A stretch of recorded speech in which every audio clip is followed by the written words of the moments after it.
Yung host ng manifold, hindi ko alam kung bakit nabiyak ng ganyan. Yung tipong nahuli ka na tapos nasiraan ka pa. Kupal talaga.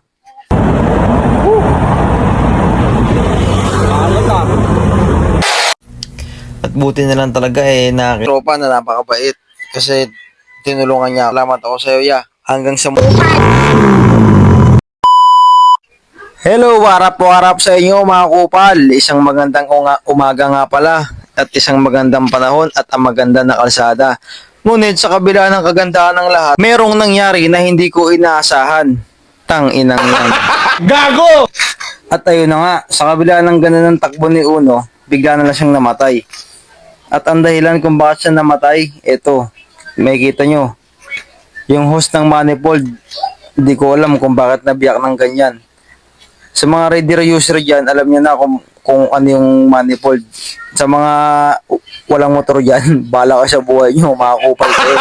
Gago! Importante kasi talaga yung host na yan. Once na mabotas yan or sumingaw o katulad na nangyari dyan kay Uno, bigla na lang nabiyak, matik talaga mamatay yung motor mo.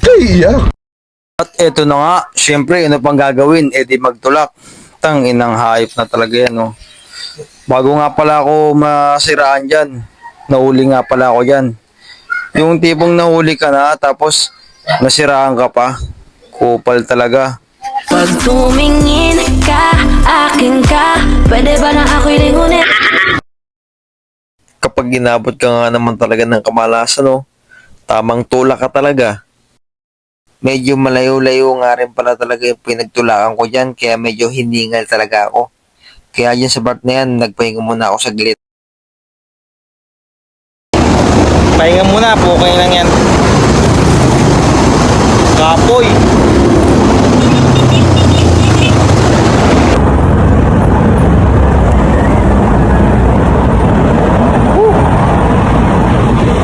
Alat ah. Mahuli na, nasiraan pa.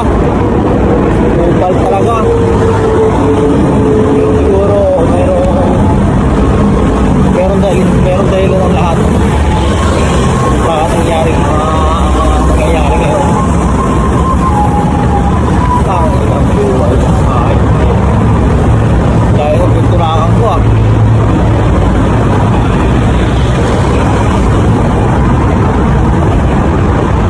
Grabe ba?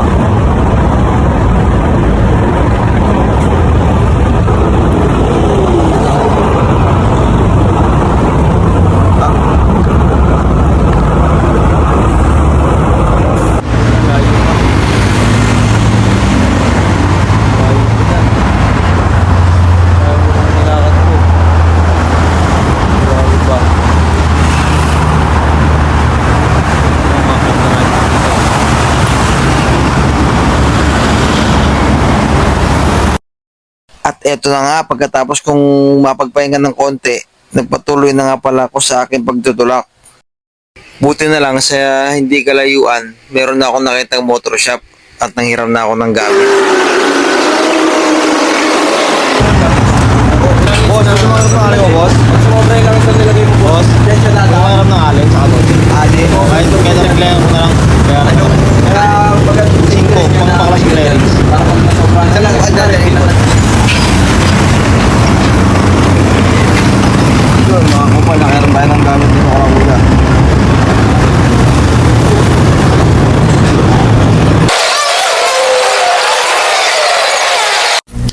At buti na lang talaga nakakita na ako ng motor shop dito at nakahiram na ako ng gamit.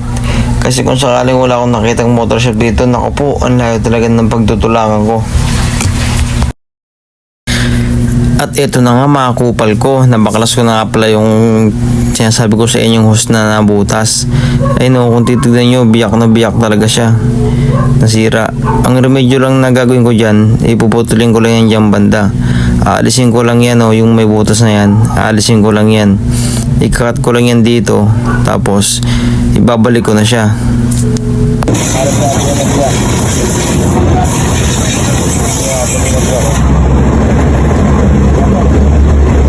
Ito na mga kupal, natapos ko na putulan yung hose. Ibabalik ko na lang to dyan. Tapos pag nabalik ko to dyan, ipitan ko na lang yan ng strap. Ito na mga kupal, nalagyan ko na siya ng strap. Naipit ko na yung pinakaulo nung pinaglalagyan ng dulo ng hose para hindi siya madaling matanggal. At ang sunod na gagawin ko dito ay itetestin ko na kung aandar na siya.